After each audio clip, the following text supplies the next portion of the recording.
Hey guys, Kiara Robles here. All right, so if you've subscribed to this channel, it's probably because of the last two videos that I've posted. So 2.5 years ago, I was at UC Berkeley for a Milo Yiannopoulos event, and the whole thing turned, and I ended up going viral for being maced, and maced live on television, of all things. So I want to talk about a couple different things in this video. I want to talk to you about what I'm doing now, why I haven't been making videos, and how I think about everything that's gone on and happened to me in the past 2.5 years. Maybe you guys can relate to some of that too.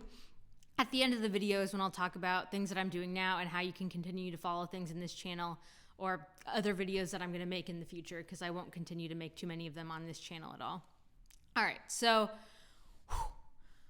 2.5 years ago, I was at the UC Berkeley event, which is probably why all of you are following me on this channel. I have 500 subscribers, and occasionally I'll get one or two. It's sporadic, and it's weird because I don't make any more videos, so I figured I should update the 500 people here about what it is I've been doing.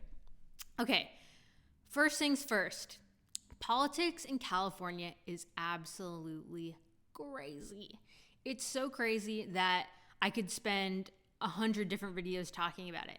Just on one level, like PG&E over there is failing. So PG&E is the only electric company over there, and the state is thinking of taking over PG&E. Like, the amount of liberalism that's going on, not just in the culture, but at actually the state level, is absolutely insane and completely unsustainable. So how has that affected me? If you live in California, you are all aware of the problems there, but you may not know how great it is once you leave. When I was in California, all of this stuff had happened to me politically, and I didn't really know how to do it any differently. The short version of the story is I've since left, and I'm much happier. If you live in California, I really encourage you to make the move yourself. There is nothing keeping you there. It is a garbage state.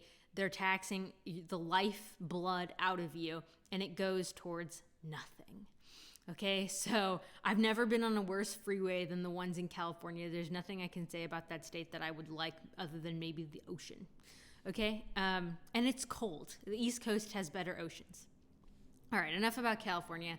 Let's talk about what I've been doing in the past 2.5 years and why I haven't been making videos. So I haven't just not been making videos. I haven't been on social media pretty much at all. Occasionally I'll post on Twitter or Instagram. I don't really post on Facebook, but I try, but it's like not in my nature. It's not in my nature to be on social media all the time, and I'd like to change that, but it's difficult for me. I am more introverted than extroverted. Okay, so I haven't talked about this before really anywhere, but I'll put it here for YouTube. When I went viral, what ended up happening to me, or before I went viral, I had about 1,000 subscribers on Twitter, and then it blew up to 15,000 pretty much overnight. Okay, and I've stayed pretty much at that 15,000 ever since then. Like, I don't go on Twitter anymore, so it's not really moving up or down. I noticed having my audience shift from being primarily a Bitcoin libertarian focused audience to being a very political audience. I was changing the stuff I was talking about on Twitter, and I did not like that about the platform anymore. I was now incentivized to create more like meme-like content, more political content, very much like rah-rah tribalism bullshit. And I'm a conservative I've registered in the Republican Party simply because that's the only way to vote. That's the only way to vote in the elections before the primaries, right? So if you want to pick who goes up before the actual main event, if you want to pick amongst the Republicans, then you have to be a registered Republican in the state of California. It's the only reason why I was registered as a Republican. I thought it was sort of funny because obviously libertarians are never going to win, so what's the point of registering libertarian? I don't want to talk about politics. Let's skip that, right? I didn't enjoy what had happened to me from the perspective of how my life on social media platforms had changed. How my life had changed from the Berkeley, Milo, UC, like, tragedy that happened, all this bullshit protest Antifa shit that had happened. my life totally changed at a personal level. Okay, so in one level of reality, I was wearing a Make America Great Again hat. That's what everyone who's political saw. In another version of reality, which was actual reality, I was wearing a Make Bitcoin Great Again hat. So I work in the Bitcoin space. I work at a Bitcoin company. It's a Bitcoin company that focuses on protocol development. It's not an exchange. Okay, so this was like a very technical Bitcoin company. I'm wearing this Make Bitcoin Great Again hat. My whole life is going viral. Every person who ever Googles my name from now until the day I die, it just sees this garbage shit about one day of my life. Okay, so that's the level this affected me at. Because I work in the Bitcoin space, everyone saw what had happened to me. At the time, I had more followers than the company I worked at. My life was totally weird. Everyone in my personal life wanted to come start talking politics to me, which I'm going to be honest, I didn't really have an interest in. If you're to the right of center, right, pretty far to the right of center in California, everyone around you is liberal and they want to talk politics to you. Do you know why they want to talk politics to you? It's because they want to feel good about themselves that they pushed over the conservative in town, right? They're like, they want to test, they want to sharpen their knife against you, right? They want to get a little, ooh, yeah, I feel good. I punched a Nazi today, even if it's just like a metaphorical word punch, right? Oh, well, I really disagree with you. I think that's a terrible, disdainful view. Oh, I really can't believe anyone would support so-and-so. Like, you're such a terrible person. Therefore, I'm this great person, right? So I started seeing all this shit in politics where everyone was just saying their views to me as an outlet for them to feel good about themselves. I'm like, I don't give a shit about your personal views. Like, who the hell are you to me? You're someone, if you're a coworker, you're a friend who had never talked politics to me before, suddenly has this huge interest in talking politics to me. Bizarre, right? So like one day happens, my whole life has changed. I start dating in California because I was single at the time, so I'm dating a lot, okay? And I go on one date, it was great. The next day, she's like, "Oh, I had such a great time. I can't wait to see you again." And then it's like 2 days later, her whole shit totally 180s. I was like, that's really weird. We're just texting, okay? It was a text. We'd been on one date and we're texting after she had said, "Oh, I would love to go out with you again. This is great." And a couple days after we had been dating, it was like everything 180'd and she didn't give me any explanation for it. And we didn't talk about politics on our date at all. We only talked about our personal lives. But this was pretty close to the UC Berkeley event, which again was 2.5 years ago already. So a year later, after we never went on a second date, and a year later she calls me out of the blue. We hadn't talked in about a year. And she's just like, "Oh, I want to tell you the truth about what happened. Actually, when I went home, I Googled you and I found out, and I was horrified that I had, went on a date with this like horrible person, and I really just want to make sense of it. Are you open to talking to me?" I said, "Yeah, of course. It sounds like one of the most interesting conversations I've had all year. Please talk to me." And from her perspective, she felt betrayed because I was not telling her the truth about who I was. Like, this is how crazy shit is in California. And I knew she worked at Vice, and she wanted to turn our one day into a story for Vice. And I was like, what the hell? It's like a year after this event, I have withdrawn from social media, and like my life is still defined by it, right? It's super, super frustrating. And I mean, I guess sort of funny in a way. So she turns the article about how she dated this like far right person into it, like how a lesbian dated a conservative for Vice. I don't even know what it's called, right? But it was hilarious. And it was sort of my first touch with losing control of how people perceived me, because I had always had like right of center views, but no one knew them unless it was on a personal level, right? So we'd have a discussion about X political topic, taxes, abortion, the border. I mean, these are all just wedge issues, right? Like the economy was really one that I was hot on, how the Federal Reserve was being handled. And no one ever thought that was extreme before. But because the media had branded me extreme, oh, well, now it's a different story, right? So my life's just complete chaos. In my dating life, my life was complete chaos. In work, it really wasn't much better because I, for one, thought I was straight up going to get fired for all the shit that was going on. People were messaging my work, Like, I had this swarm of angry bees around me. People were sending messages to my work saying that I supported a pedophile, assuming they're talking about Milo in that case, right? I had never even met Milo. Like, it was just so disorienting. The story was talked about and is still talked about on Joe Rogan, and he never mentions my name because I don't have a loud enough voice for my name to be mentioned on Joe Rogan, right? I'm not a talking head who has her own show. So it's just, oh, you remember that girl who wore the Make Bitcoin Great Again hat? And then I get 10 messages from people, and it's just like losing control of my identity.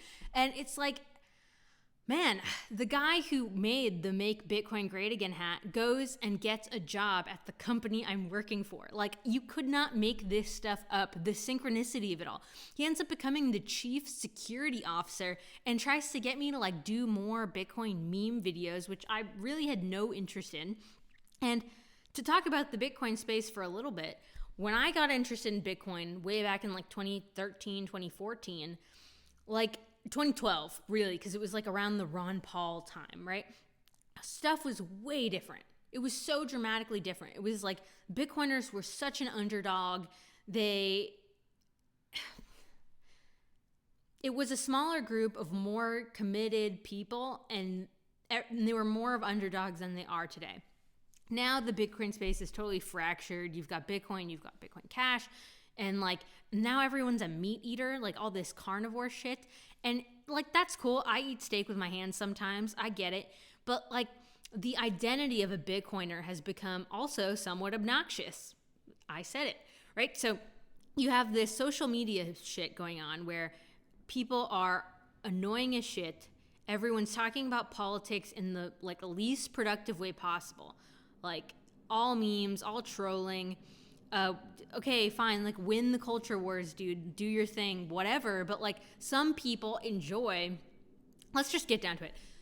People want to say they like are behaving this way because it's some progression of the culture wars. Really, it's just fun, right? Like making memes is fun. Laughing at people is fun. Making jokes is funny.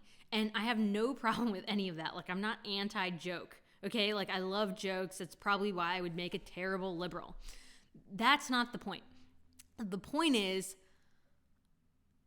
I also enjoy good conversation, right? And I enjoy moving the needle on something that I can actually have an effect on. Now, whether talking about politics is the most productive thing for everyone in their 20s to be doing, I don't know. Like, I don't know how much use it does anyone for you to sit at home and watch video after video on like Donald Trump and how the left hates him, right? Like at a certain point he's elected, let's move on. That's my take. Okay. Now other people, this is their career. It's certainly not going to become my career. So I had to reevaluate what I was doing in my life. I wasn't happy with dating. I wasn't happy living in California. I wasn't happy having the Bitcoin industry sort of become this like more meme thing, right? I wasn't happy in politics because I felt that although interesting, it was more entertainment than providing value. And I needed to figure out a way to provide value and do it in a way that I could make money and have meaning in my life, right? Like, what is the purpose of your life? What do you want to wake up and do every day? When I started working in the Bitcoin space, it was basically my first job out of high school. I went to high school, took a couple college and dyslexia, flip those words around, took a couple classes in college, dropped out, and learned to code, ended up working at a Bitcoin company. Like, I fell into that career entirely and ended up working at one of the coolest companies, I think, in the space. But do I want to sit around and like talk about Bitcoin on Twitter all day? Like, oh, fuck, I don't know. So this is what this video is about, right? What the hell is Kiara doing making YouTube videos, and what does she want to do with her channel, right? Like, you're a subscriber here. What do you want to see? So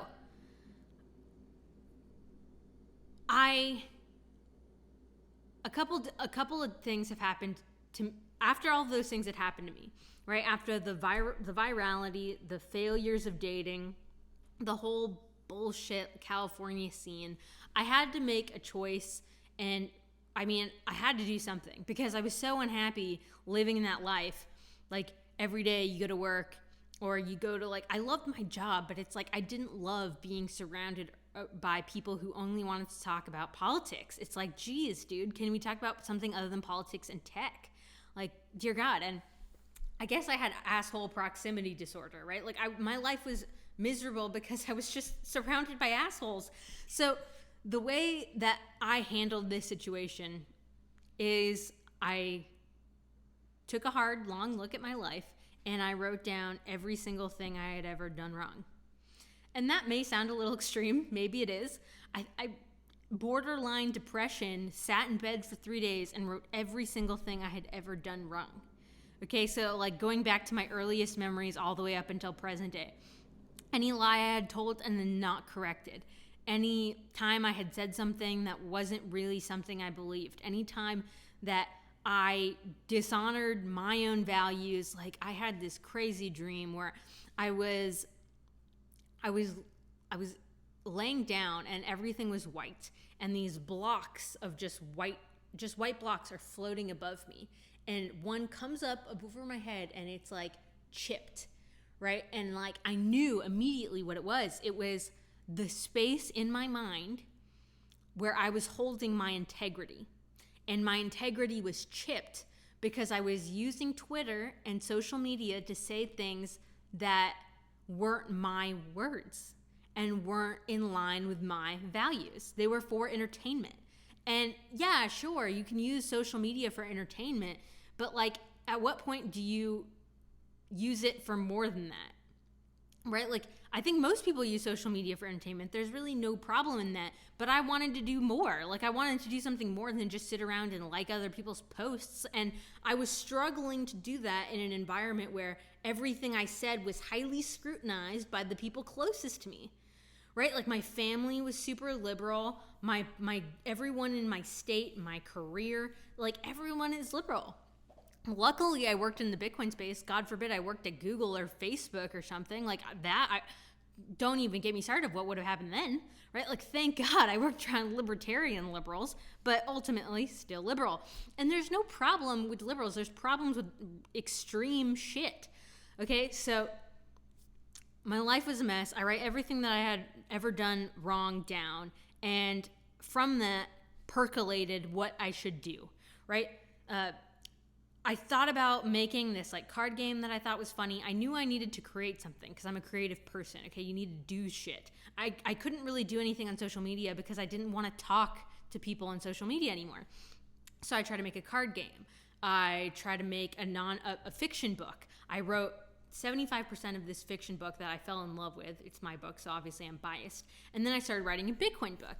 I spent a year doing all three of these projects. Nearly collapsed from the amount of Red Bull I was consuming on a daily basis. I finally, luckily, met someone who I could date and who brought peace, stability, and joy to my life. And I was starting to figure out that I had a mission. Let me rephrase this. I figured out what I was uniquely good at, and now I needed to focus on that. Okay, so when I looked at everything I was doing, this like card game, which was sort of a play on Cards Against Humanity, very fun about like logical fallacies and shit, I would need to start a Kickstarter for it. I needed to have the cards printed. I needed to think about manufacturing, all this while having a job. Like, it wasn't feasible for me to keep pressing with that and everything else, so I cut it. Okay, then I look at my fiction book. Love the book. I'll go back to it one day. But I figured I don't know how to sell this book. Who buys fiction from someone they've never heard of, right? Like, every marketer that I've heard of who sells fiction on YouTube, they say you give your first book for free and then you write a sequel or like a second or a third book. I'm like, dude, no. This book is it's sucking the life out of me because it's emotional to write certain types of books. Okay, so that book was heavily emotional for me and involved putting a little piece of myself into every one of the characters, thinking about their lives, their history. Like, they became more important to me than my social circle, which was crazy. Like, I was so invested in those characters. And I loved doing it, so it wasn't a sacrifice in any way. And I would love to pick that book up again in the future, but it wasn't the way that I was going to provide the most value to people tomorrow, right? Like, what can I do now? How can I get shit done today? So I cut it. What do I have left? Okay, I had the Bitcoin book, and lo and behold, sitting right behind me is the actual finished book. I finished something. Okay, that's what you can get done in 2.5 years of evaluating your life, removing yourself from social media, and actually sitting down and doing work. Who knew? All right, now, the reason why I picked the Bitcoin book to do out of all the other projects is because that was something I knew that I had a unique perspective on that no one could do better than me. I looked at all the Bitcoin books in the ecosystem, and they were lacking in various areas. Okay, so the short version of it is people in this space are very analytical, and that makes it hard for them to see the big picture. That makes it hard for them to explain systems in a way that normal people would understand. So I thought my brain is different enough, I could do this, and I'll talk about the book more in a separate video, but that's what I decided to put 150% of my effort into, and that's what I've finally gotten done in about June of this year. From June on, I've been focusing and shifting on how I can get the book out. I mean, writing a book is great, but when you've self-published something, you need to shift into marketing and actually getting your view out there. And I mean, talking about the book is probably the subject of a whole nother video. So I won't talk about it here. I'll save that for another video, but I guess I should summarize what it is this whole video is about at this point, right? So for me personally, what I want to do is I want to shift from talking about politics to talking about things that I can move the needle on. So I've created a separate channel. I've changed my name, and I'll talk to you about why I changed my name more in a separate video. But I've changed so much in the past 2.5 years, it's hard to explain all of it, right? So I changed states. I moved away from California, which is where I'm from. I was making over $100,000 a year in California, which doesn't mean jack shit over there. I had 5 roommates living in an illegal warehouse, okay? Like, nothing about my life was comfortable. So I moved to a new state where I can get my own apartment. I started dating here where liberals are actually completely normal. I live in Chicago now. It's unbelievable. It's completely different. Like, people here have different opinions and then they just move on. Like, what a concept, right? I still pay high taxes because I live in a high tax state, so I'm not going to be living here for too long. But I figured out what it is I'm uniquely good at and how to push on that. I figured out how to focus, how to turn off all the noise of your family, your job, your social circle, the media, social media. I turned all of it off to hard reset my life and do something that I thought would be the most productive way to spend my time. And that's the production of the book, Bitcoin Clarity, and rebranding myself as a human being with a new mission statement. And that's to evolve the species and push us forward and start with my own life. So thank you for watching this video. I'm going to make another video on why I've decided to change my name and the book. So those are going to be 2 separate videos, and I'll see you in the next video.